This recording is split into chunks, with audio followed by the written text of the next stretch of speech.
Hallelujah. Come on, somebody. Woo! Yes, Lord. Yes, Lord. Yes, Lord. Thank you, Father. You may be seated this morning. Thank you for being here. I'm excited. I hope you're excited. If you're a first-time guest, please get one of our information cards. Fill those out, turn them in at the information desk, and we have a gift that we want to give to you. But most importantly, we want to love on you. Amen? Amen. And, I know Jesus loves us, and we want to love on you like He loves us. Amen? Amen. He loves us unconditionally, so we want to love on you unconditionally. I know that's hard. I know that's hard. I know that's hard. We had our church picnic, our church baptism yesterday, which was awesome. If you missed it, you missed something. You missed one of the best sights. Oh my, there's some baptism. I hope one of those pictures don't pop up that I think is going to pop up. But we had 6 that we baptized yesterday. Amen. I've got some certificates here that I want to hand out. Look at those photos as they are coming up. And if one comes up, I hope you don't see it. I hope Pete didn't do me like that. I had nothing to do with it. Mr. Ron, I hope Pete didn't do me like that. These are awesome photos. Look at those. Look at Braylee. That's awesome. She was smiling from ear to ear when she came up. That was awesome. Had the band out there singing. We even had karaoke going on. We had Stanley and Sandy out there singing. I couldn't get Aunt Linda to get in the pool yesterday. I don't know what was wrong.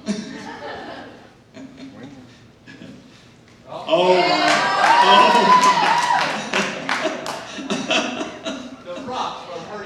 I got tender feet, and I could not walk on those rocks barefooted, so I didn't bring anything but my boots, and so that's what I was walking around in with my swimming trunks on, and I was country. I was country on the town. But that was awesome. That was awesome. I've got some certificates here that I want to hand out, and Mr. James Swaggart, if you will, hand these out, please, sir. Be my runner right down here, if you will. Now, this certificate is Mr. James Powell. Amen. We are honored to be able to baptize him yesterday. Thank you. That was so awesome to be able to do that. And then I've got Mr. Patrick Sessions that we baptized yesterday. He just walked out for a minute. You'll get that in just a little bit. And then I've got Mr. Jamie Hatchell that we were able to baptize. Praise God. It's an honor to be able to do that for that. I got Miss Candace Hatchell as well. We were able to baptize, and I've got Mr. We're going to give you guys Jasper's also, but we were able to baptize Jasper, their son, yesterday. Awesome. And then I've got one here. I've got Miss Braylee here that we were able to baptize yesterday. And so that was awesome.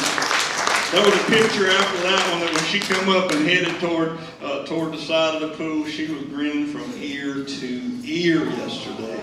And it was just a blessing and to be able to do that. How many of you know that to me that's an honor? That's their public expression of, hey, I've accepted Jesus and my life is different. Amen. And, so we thank them for allowing us to do that. We had a great time out there. We had some hot dogs. We had all kind of. We had beef hot dog, chicken hot dog, pork chicken beef hot dog. We even had German hot dog out there. I mean, we just had all kind of hot dogs out there, and then they had I'm not an ice cream eater, but for you ice cream eaters, they made 2 churns of homemade ice cream, 1 vanilla and 1 peach. And they said it was good. I didn't eat any ice cream, but they said it was good. My brother, he stayed at the churn, and that was a mistake right there. Leaving him at the churn. He'll eat it faster than me. But we did. Thank you guys for coming out. Thank everybody that brought stuff and was able to participate in that. We couldn't have asked for any better weather yesterday. I mean, it was not that hot. Had a good breeze out there. It was great. We were able to play in the pool. Yes, I stayed in the pool for a little while, played with the kids because I am a big kid. And I don't. How many guys in here are big kids?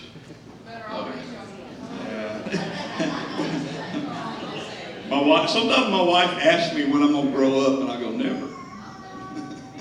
so hopefully I will never grow up. We just get bigger toys. yeah, you're right. I've got a word this morning that we're gonna start looking at that goes in correlation with everything we've looked at for the last month and a half. I didn't plan it this way, it just ended up being this way. But, 3 weeks we looked at what church was not and what church is. Church is not a building, right? Church is every individual in this room. That's why when people say, oh, you just about the numbers, I'm like, no, I'm not about numbers, but I like to see numbers because every number represents a person, and every person has a soul that's going to spend eternity somewhere. So the more people we got in this building, the more we can introduce to Jesus and influence them for eternity. So if you say, well, Pastor, it's all about numbers, then I'll have to say, yeah, I am, because every number represents somebody. If we could fill these 350 seats up in here, I'd dance all over. I'd dance all over. As a matter of fact, that reminds me, I need to do my Sunday morning dance down there. There you go. Anybody see that on Facebook? That little kid doing that Sunday dance. I thought, that's my new Sunday morning dance right there. I asked Tracy if she was going to join me, and she said, absolutely not. But we talked about what church was not, what church is. Church is the people. Wherever we go, we're the church. I'm not just a church when I come in the building. You see, I take the church with me wherever I go, and so do you. And so wherever we go, that's where church is at. Because if you look in the book of Acts, when the church really got started in the first church, they didn't have a building. They went from house to house breaking bread and fellowshipping with each other. And man, did they have some miracles going on.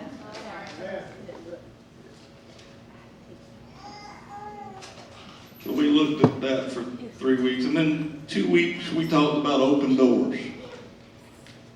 And I told you I feel like God has set an open door in front of this church and in front of the people of this church. Amen.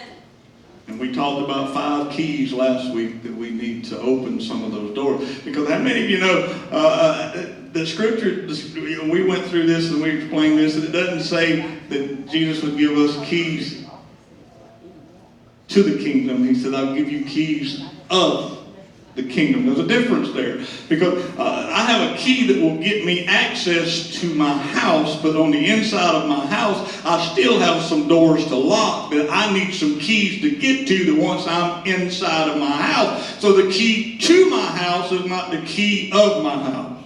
Amen. Come on, somebody. So when we accept Jesus Christ into our heart and life, that gives us the key to the kingdom. But once we go through the door to the kingdom, then we got some doors we got to unlock and go into, of some blessings, of some benefits, of some things the Lord wants to pour out on us, that if I don't have the right key to open that door while I'm in the kingdom, I cannot get that benefit.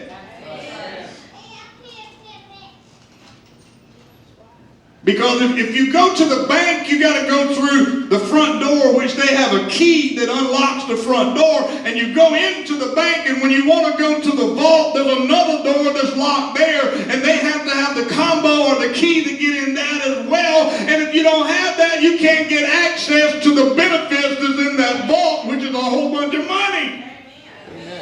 Unless you're a bank robber and know how to blow it open. So we talked about 5 keys of the kingdom. And one of the keys was praise. Come on. Sometimes we just got to insert that key of praise into it and start turning it. The Lord's not going to turn it for you. He said, I give you the keys of the key. It's your responsibility to put the key into the slot and begin to turn it so that we can get the benefit of what's on the other side of the locked door. It's just a matter of how bad do you want it. Well, I felt that one to my toes. It's a matter of how bad do you want it. I told you last week I got keys on my ring that I have no clue what they did. I've got a key ring in my old Chevrolet truck that's got a whole bunch of keys on it. Some of them fit our deer stands, and I know I don't have that many deer stands up in the woods, so I don't know what the rest of them fit. But you know what I have to do when I go to the woods? I have to start putting keys in the lock because I don't have it marked going, this is deer stand number 1. I don't have it. I'm not that coordinated. I'm not that anal, I guess you could say. But I don't have it marked, so I have to take and I have to put the key in the lock and see if it'll turn. And if it don't turn, what do I have to do? I have to get another key and put it in. You see, Christ has given us the keys of the kingdom, and it's up to us to figure out which one goes in the right door. We talked about 5. I don't want to re-preach that, but we talked about those 5. I'm going to give you those 5 keys right here. I think that's vital. I want to give you those 5 keys. First key was praise. The second key was prayer. You heard me say last week, this church and myself, we probably don't do enough of praying. Amen. Can I get an amen? Amen. The third key is perception or discernment. How do you perceive, or what do you discern? On how you see it. Do I see that locked door as a benefit, or do I see that locked door as an opposition? The fourth key was perseverance, meaning you have to keep going.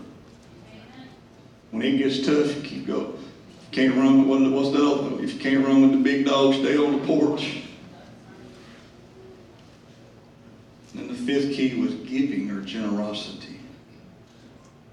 You'll be surprised at how much giving opens for you. Because in Malachi it says if you're obedient in the giving, then he said, I'll open up the floodgates. Not the window. He said, I'll open up the floodgates of heaven for you. I don't know about you. Have you ever been to the dam when they open up the floodgates and watch that?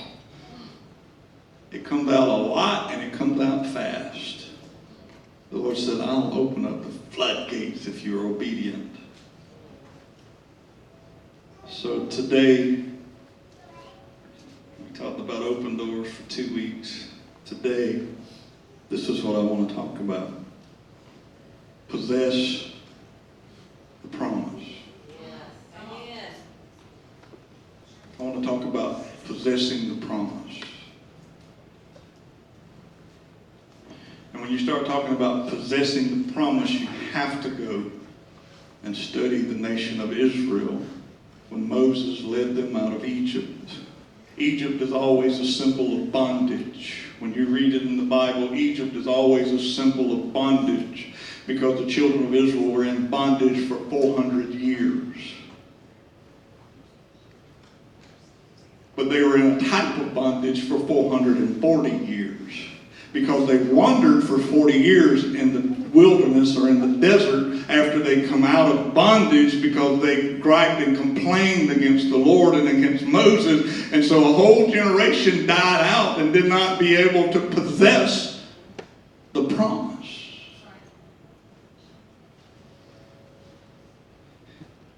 I've got a little Bible program on my computer, and I typed in the word possess and I had it to search just the first five books of the Bible, which is called the Pentateuch.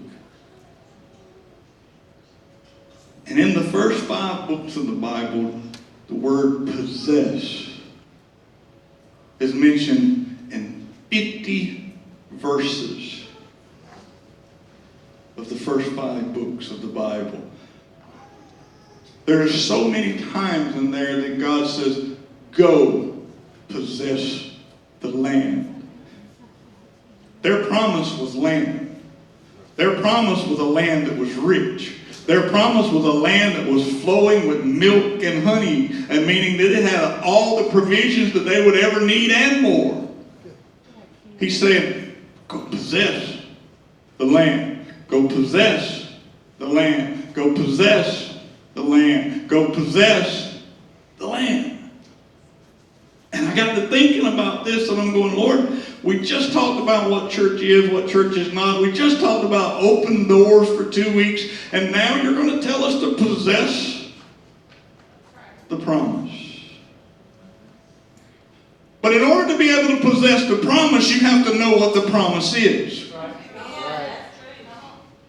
And that's many of our problems is we don't know what God has promised us, so we don't know what we're supposed to be possessing. He has promised us certain things as a church. He has promised us certain things as an individual. And if we don't know what they are, we can't possess it. For the children of Israel, they knew it was the land across the Jordan where all of the Hittites, Amorites, and all them other ites that are out there. God said, that is your land. It's waiting for you, but you got to go possess it. I've already given it to you, but there's something you got to do. You got to go get it. But our problem is we think possessing our promise means I'm going to sit here and wait on God while He does it. Come on. God gave you the promise. He expects you to go in and possess it. But here's a question to you. I know what God has promised this church. We've got 25 acres out there. We met with the builder this week. We signed a contract with the builder to build our first facility on that piece of property out there that we have, and we're just waiting on the bank to say, hey, that's a good contractor, and we're going to work with him. And that's all we're waiting on right now. We're getting ready to possess the promise of a facility that God has promised us. And once we possess that property out there in that facility, there are so many more doors going to swing open and so many opportunities are going to present itself. We got to be ready. Amen. I know what God is. Children's home. I read this yesterday, and I don't remember what day. I read it to my wife. Anything with children tears me up. I don't understand. It tears me up. Dad went to work with his twins in the car at 8 o'clock that morning.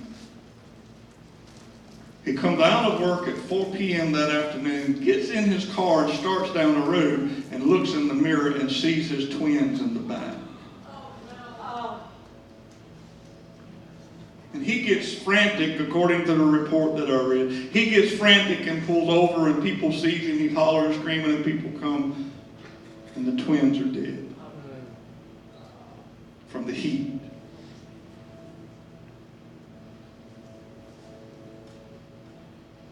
I don't understand that. How do you forget your babies in the car? You strap them in the seat. How do you forget it?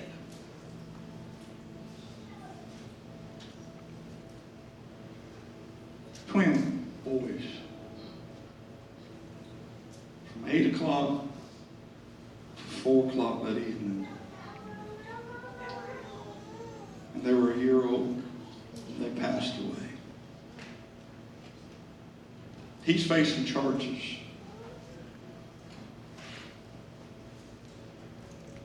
There's children in this community that need somebody to love them. Amen. They need to know that somebody loves them.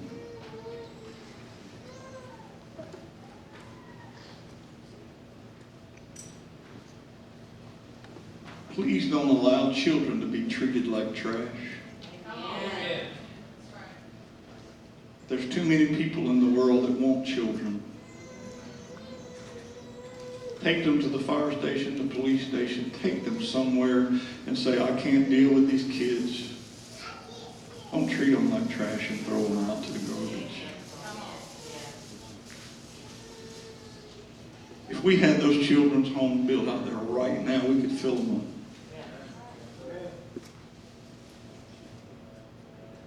If we had those teenage homes, and I don't see a group home. I see individual houses with house parents and children, and they experience the love of a mother and father. Amen. Not a group therapy session, but they experience the love of a mother and father in a family environment. Because there's many children that don't know what a love from a mother and father are. I see that on that property. I see missionary homes that when they're here, that they're going to come and be able to stay, raise their support, get back on the mission field so that they can be ministering for the kingdom and not have to worry about where they're going to stay when they're in the States, because most of them don't have anything because they've sold everything to be a missionary. We need somewhere for our missionaries to have a place to stay.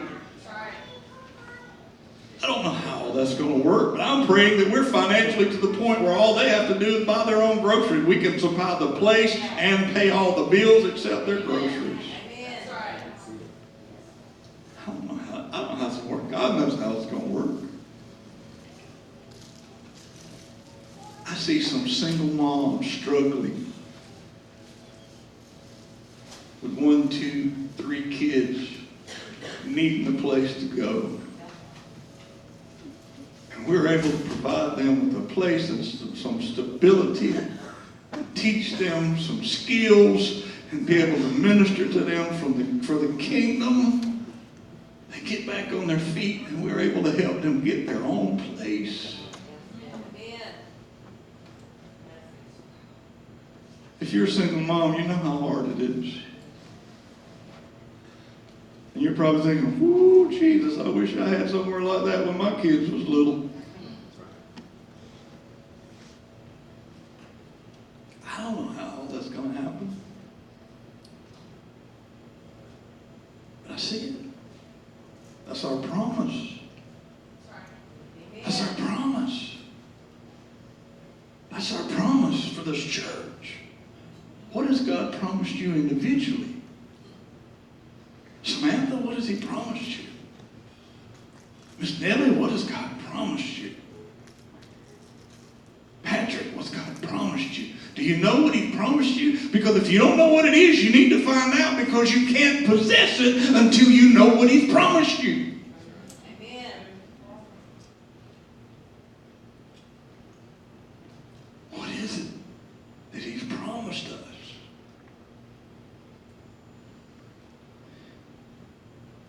And when you look at the story of the children of Israel, and you go to Deuteronomy 1, you read this in Deuteronomy 1. And this is the historical account, by the way, that Moses has given the children of Israel of the history that they have been through. He's reminding them that this is where you come from, and this is what God has done, and this is where you rebelled against God, and this is how God punished you, and this is what's happening now, and this is what He says. Let me read before we get going too fast. Verse 5, chapter 1, Deuteronomy. On this side of the Jordan in the land of Moab, Moses began to explain this law, saying, "The Lord our God spoke to us in Horeb, saying, You have dwelt long enough at this place." You see, there comes a point in our life that when we stay in the same circumstances for so long, we get comfortable with it. And when we start talking about change, which is our word for the year, is change. When you start talking about change, or He's saying you got to get up from here because you've been here too long, nobody likes to do that, because you become comfortable in your circumstances. Whether they're good or bad, you become comfortable and don't want to do anything to change. Because if you wanted to do something to change, you'd have already done it.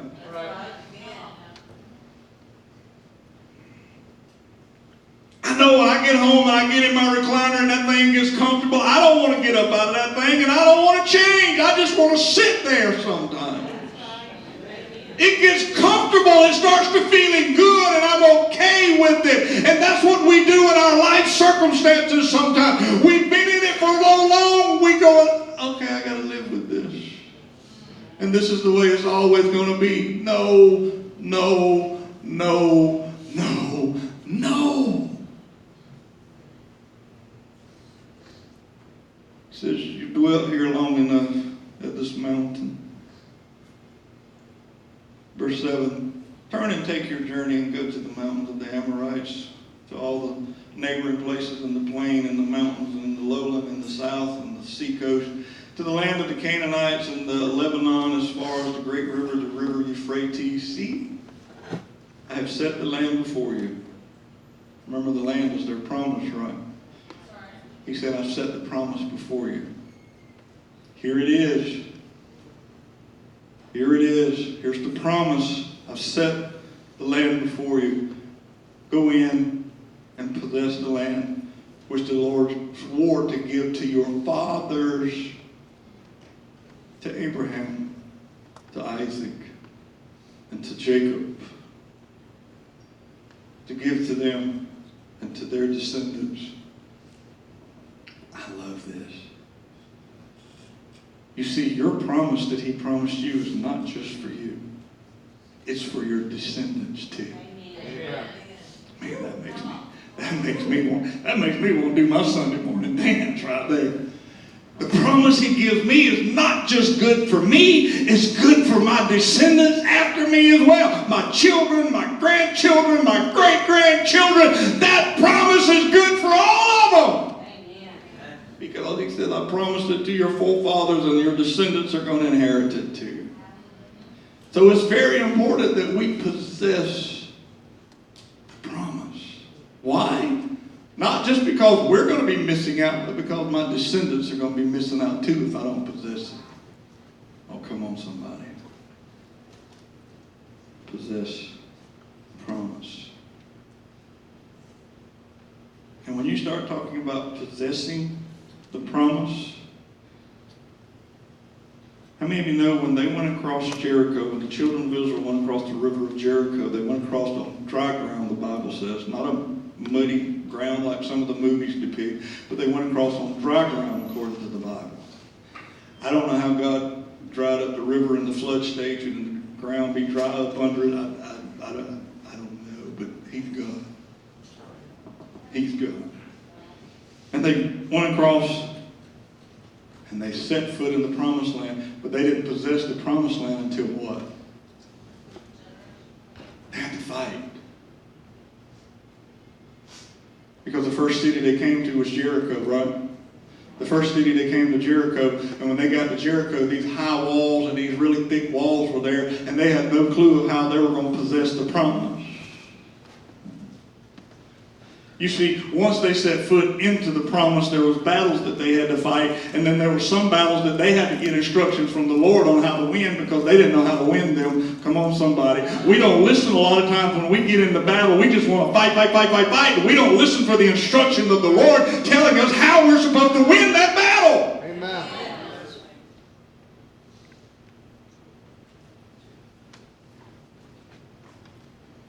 You see,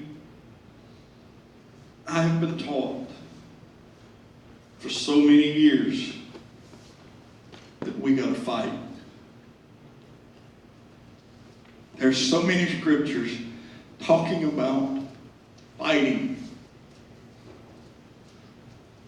When you look at 2 Corinthians 10:4, it talks about the weapons of our warfare are not carnal, but they're spiritual. We're fighting a spiritual battle. Then Paul talks to Timothy in 1 Timothy 6:12. He says, I have fought and I am fighting the good fight. And then when you go to Ephesians 6 and you start down around verse 10, it starts talking about the armor of God that we got to put on, the whole armor of God. And when we get it on, we got to stand against the wiles or the attacks of the enemy.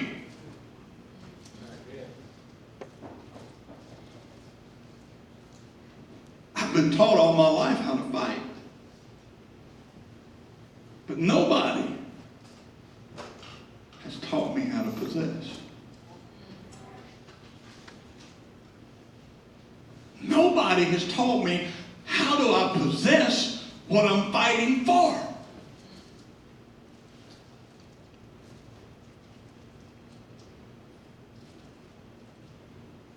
There's some of you in here that's been praying for your children. How do you possess the promise that your children will be saved?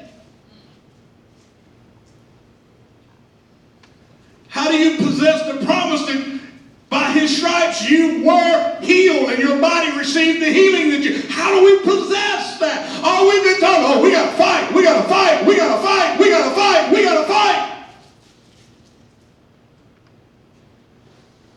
When do we start possessing?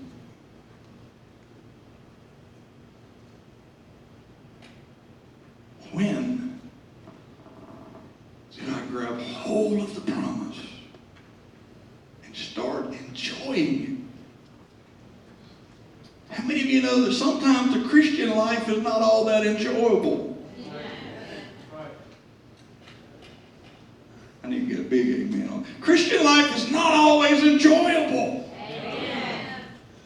And I think the reason it's not always enjoyable is because we're constantly fighting. Unfortunately, I happen to be one of those guys that like to fight. If you go look on my phone, you will see that I have some videos of UFC fighting, MMA fighting, and I sat there and I watched those rascals punch each other out. Yeah. And I know Miss Fran shaking her head. She's going, I'm going to pray for you.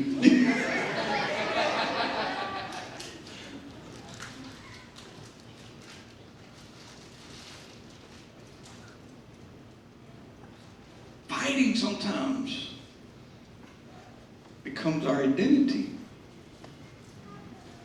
Oh, don't you look at me like that. I come running up on James earlier and he bowed up at me.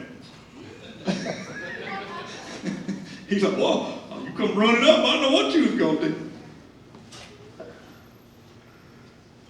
Because we're always talking about fighting from a spiritual standpoint. I'm always fighting. I'm in a spiritual battle. I'm always fighting. I got to make sure the devil is defeated. Can I let you in on something? He was defeated over 2,000 years ago by Jesus. Amen. Jesus won the fight for us, and we don't have to continue to fight. Woo. We got to learn how to possess.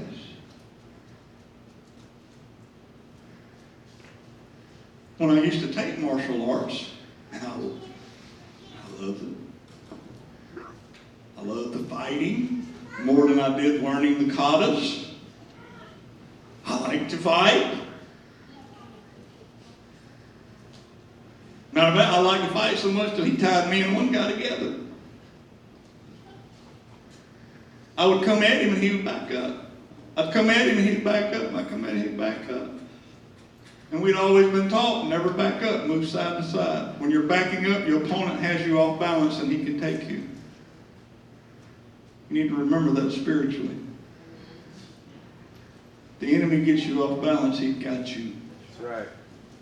So this is what he did. This is what he did. He said, I done told you enough not to back up. You're not listening. He said, I only got one other way to break you from backing up.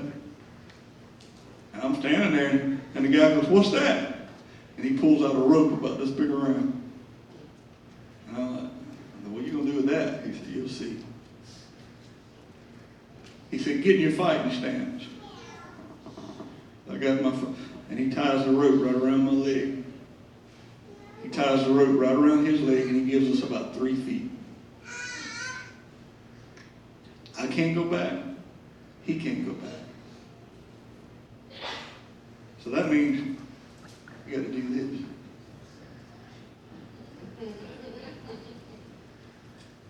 Because you can't go back. Well, see, that guy couldn't get it. He wasn't doing the weaving and bobbing side to side. He was still trying to go back. And I was...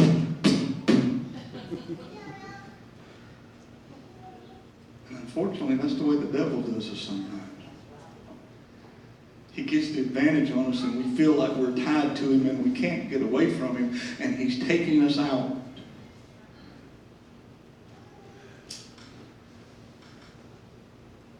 I'm going to stand here this morning and I'm going to tell you that yes, we have to put on the armor of God. We have to put on the armor of God. Because Satan will come after us when we least expect it. And he will come after us through people we didn't expect that he would come after us with. That will be your best friends and your family.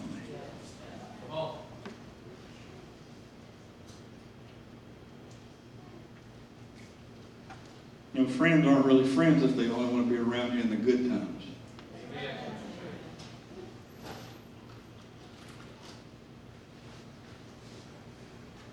Possess the promise. So the Israelites are at Mount Horeb. They've been there.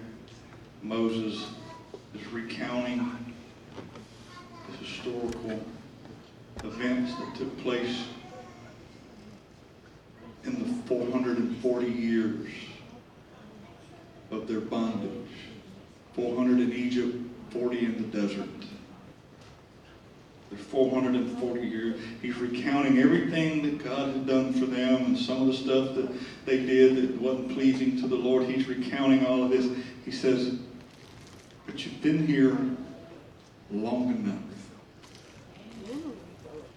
Somebody, you need to hear that. You've been where you are long enough, and it's time for a change for you. Right. It's time for you to start possessing. You've been fighting and fighting and fighting and fighting, and you don't know what else to do except fight. When somebody comes to you, you just automatically bow up and want to fight. But you've been in that position for so long, it's time for you to move and start possessing the promise. Moses said, Israel, you've been at this mountain long enough, and God says, go in and possess the land.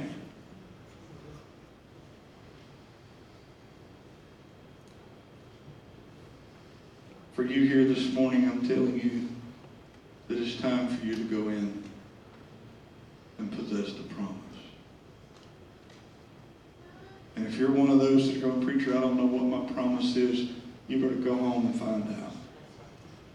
Because it's time to possess it. It's time to possess.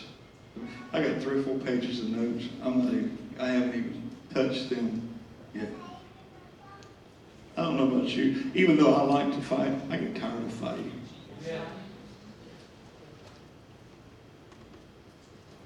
I get tired of fighting. Sometimes when attacks come, I'm like, really, Lord? Again? Are you serious?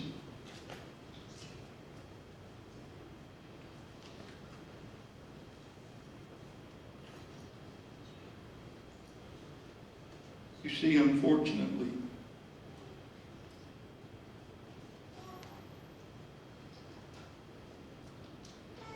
the church attendance has been dwindling in America. The weekly attendance has been dwindling down, and now the church growth analysts say that if you attend church twice a month, you're a regular attender. That's unacceptable to me. Because if you're in love with Jesus, I think you're going to want to be around people that are in love with Jesus. It's not the fact that I need to come in here and worship. It's the fact that I want to come in here and be around you and worship with you.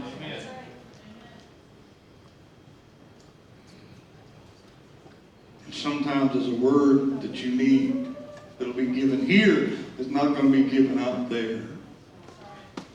And by not coming here, you could be missing what the Lord is wanting to tell you. So our weekly attendance of the church as a whole has dropped down in America. And we've taken our services and we've turned them into categories.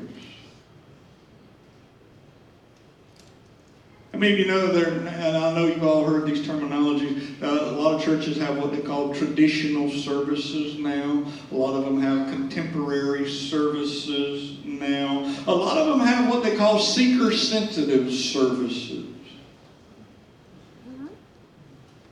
And then some have what they call an all-inclusive service. My question is where is the Jesus service?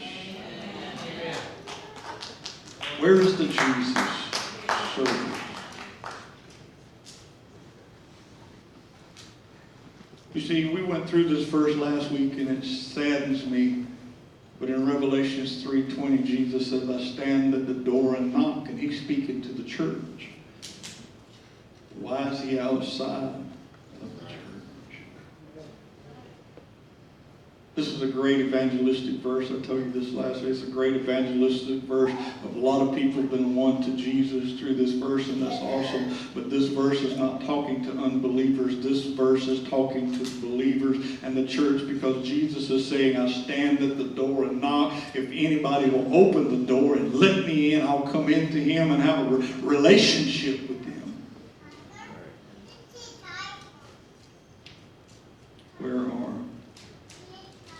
the Jesus?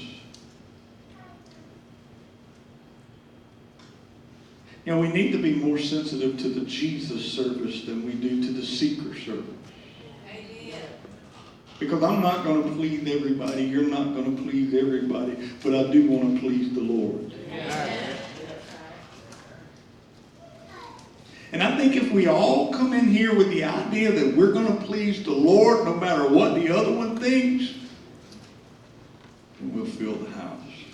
Amen. You see, I'm not fighting against you and you're not fighting against me. That's not what fighting is supposed to be.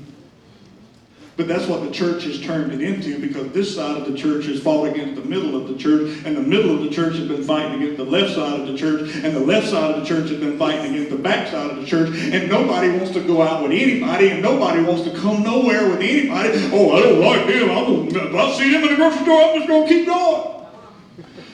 We're trying to fight each other, and Satan going, that's right, you just keep doing that. You just keep fighting amongst yourself, and that promise that God has given you is just going to stay out there, and you'll never inherit that promise, you'll never possess that promise, and neither will your descendants.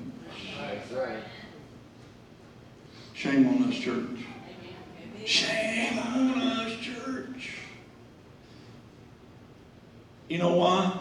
And we're not perfect. We're going to mess up. I'm going to mess up. But guess what? So did the disciples, and Jesus forgave them. He didn't look at them and say, you know what? I'm tired of fooling with y'all. I'm going to get me 12 more.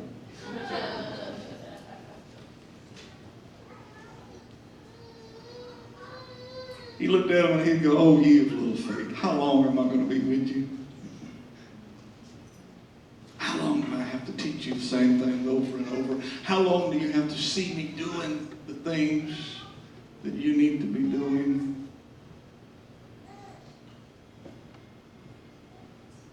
He didn't just get mad with them and run off and leave them.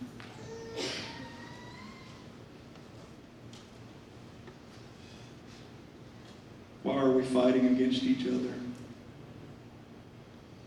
Don't get me wrong. There's no confusion going on in this church. Has it been in the past? Oh, yeah. I can make the hair stand up on your head.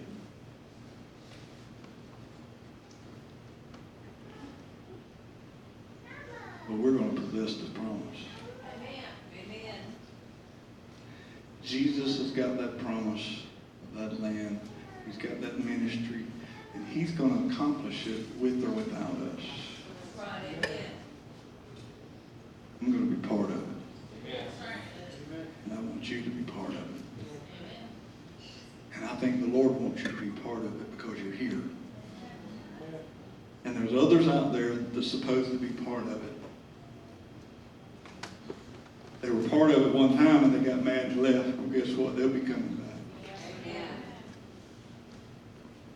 Because if you leave and God didn't tell you to leave, you're going to come back around. Because you're going to be so miserable, oh, I got to get back to that place where I left the Lord. Anybody ever walked out of the will of God and left the church that you weren't supposed to leave? You know how miserable you were?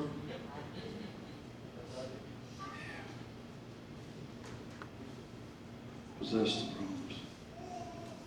You've been here at this mountain long enough.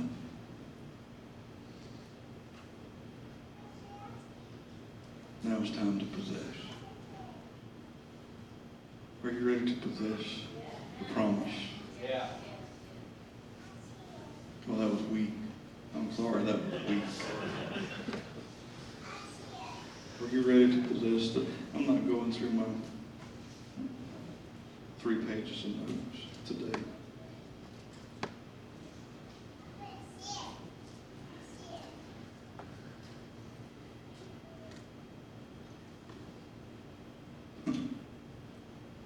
We love this verse. The kingdom suffered violence, and the violent take it by force. Love that. Oh, get me wound up. I'm gonna fight. And I have no clue what I'm fighting for.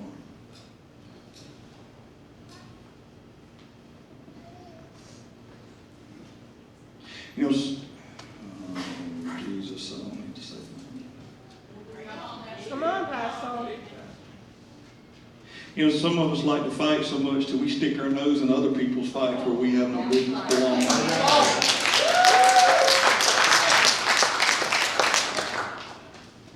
We're not even winning our own fight, and we want to jump in somebody else's fight.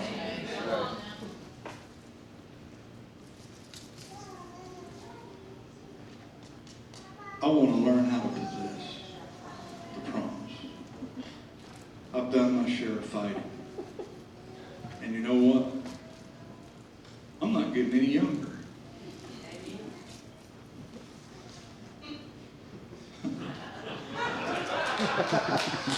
Was that an amen? Because you said,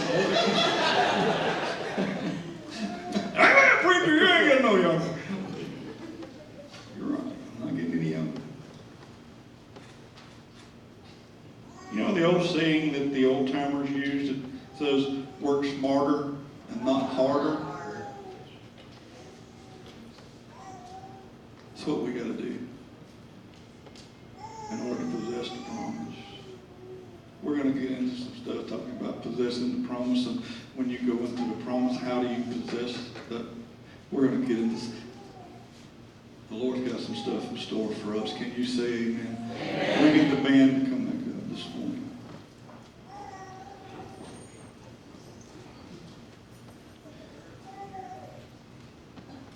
If you're here this morning, I want you to know that the Lord loves you and that we love you.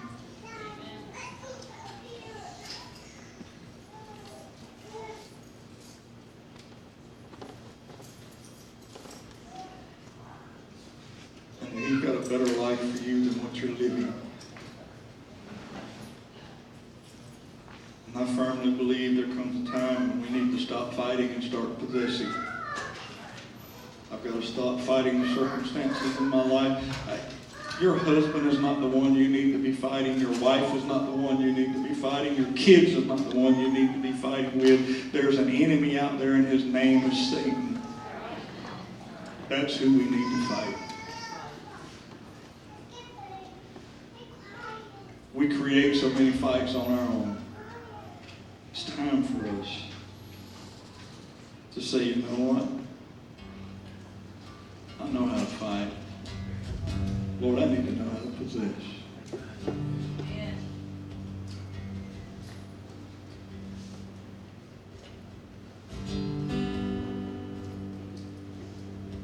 How do I possess? You know, we have fought in prayer for Miss Jackie Green's son's arm. How do we help him walk into the promise of the functionality of that arm coming back?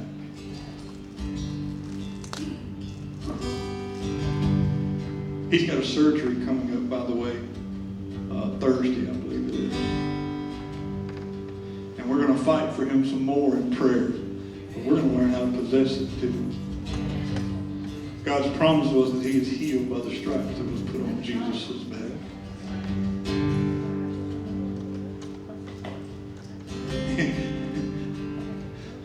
I took to a checkup the other day to the doctor that did her hernia surgery. I'm sitting in the waiting room, and some of the doctor's offices, they have connecting offices, and there are different waiting rooms down through there. And I leaned back in the chair, and I looked all the way down at the end. I'm looking, I'm like, that looks like Miss Jackie Green sitting way down there. So I kept looking, and finally she turned my way, and I went, that's Miss Jackie Green. So I got up and went down there, and I talked to her son, talked to her husband. She told me this morning, this is awesome. This is awesome. She goes, you know, when we left, she said, my husband looked at me and said, you know that wasn't no accident that Pastor showed up there.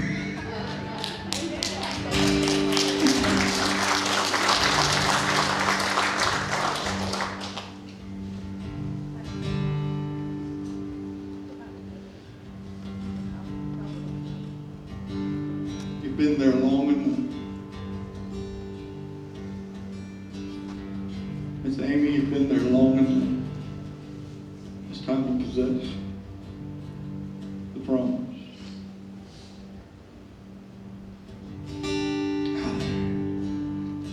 Patrick, you've went around the block several times. You've been there long enough. It's time to possess the promise. Jerry, it's time to put your gloves down and possess the promise.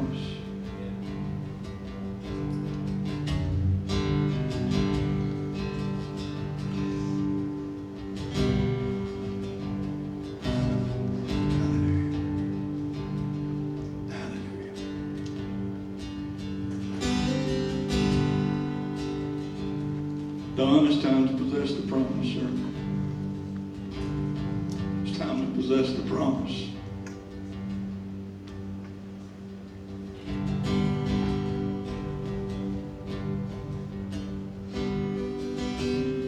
Chris, the fight's been hard, but it's time to possess the promise.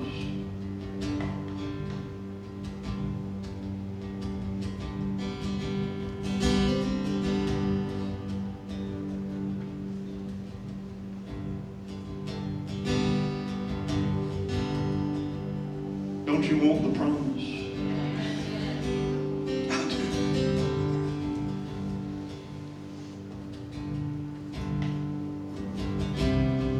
He didn't promise me to be rich. He promised me that I'd provide for all your needs. That's a comfort right there. Knowing that everything's going to be provided for.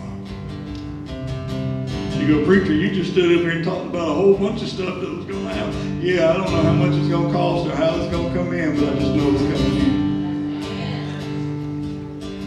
in. Just like Mr. Brown Boot Man come in. Amen. God's got the rest of it. What is your promise? What is your promise? What has God promised you? What has He promised you? What is your promise? What is your promise? What has He promised you? You've got to know it before you can possess it. You've got to know what He's promised you before you can possess it. What is your promise? Stand to your feet and let's worship to this song this morning.